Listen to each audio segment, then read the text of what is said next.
भारत की नींव को मजबूत करने की गारंटी है। मैं निर्मला जी और उनकी टीम को बहुत बहुत बधाई देता हूं। साथियों, इस बजट में युवा भारत की युवा आकांक्षाओं का, भारत की यंग एस्पिरेशंस का प्रतिबिंब है। बजट में दो महत्वपूर्ण निर्णय लिए गए हैं। रिसर्च और इनोवेशन पर 1,00,000 करोड़ रुपए का फंड बनाने की घोषणा की गई है। बजट में स्टार्टअप्स को मिलने वाली टैक्स छूट के विस्तार का भी ऐलान किया गया है।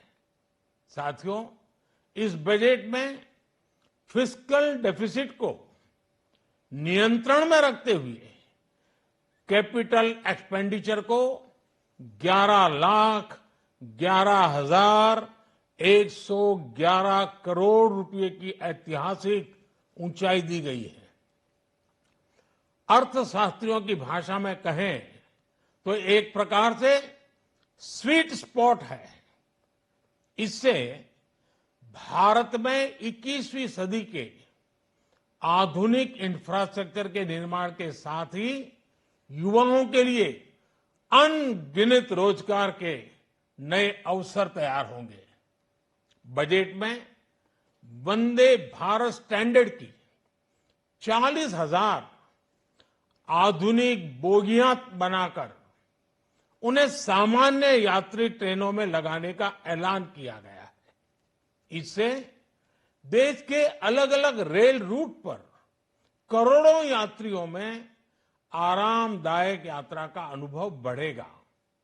साथियों, हम एक बड़ा लक्ष्य तय करते हैं, उसे प्राप्त करते हैं और फिर उससे भी बड़ा लक्ष्य अपने लिए तय करते हैं। गरीबों के लिए हमने गांवों और शहरों में 4 करोड़ से अधिक घर बनाए। अब हमने 2 करोड़ और नए घर बनाने का लक्ष्य रखा है। हमने 2 करोड़ महिलाओं को लखपति दीदी बनाने का लक्ष्य रखा था। अब इस लक्ष्य को बढ़ाकर 3 करोड़ लखपति दीदी बनाने का कर दिया गया है। आयुष्मान भारत योजना ने गरीबों की बहुत मदद की है।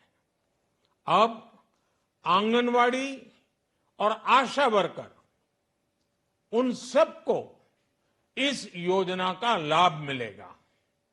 साथियों, इस बजट में गरीब और मध्यम वर्ग को एम्पावर करने, उनके लिए आय के नए अवसर बनाने पर भी बहुत जोर दिया गया है।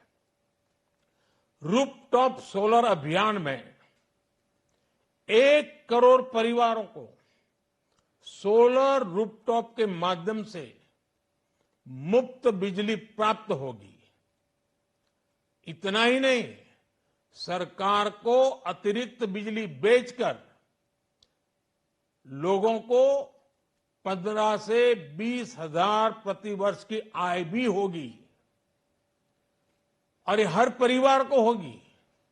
साथियों, आज जिस इनकम टैक्स रेमिशन स्कीम की घोषणा की गई है, उससे मध्यम वर्ग के करीब 1 करोड़ लोगों को बड़ी राहत मिलेगी।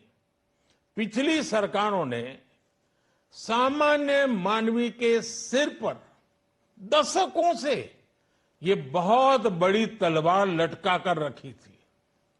आज इस बजट में किसानों के लिए भी बहुत महत्वपूर्ण और बड़े निर्णय लिए गए हैं।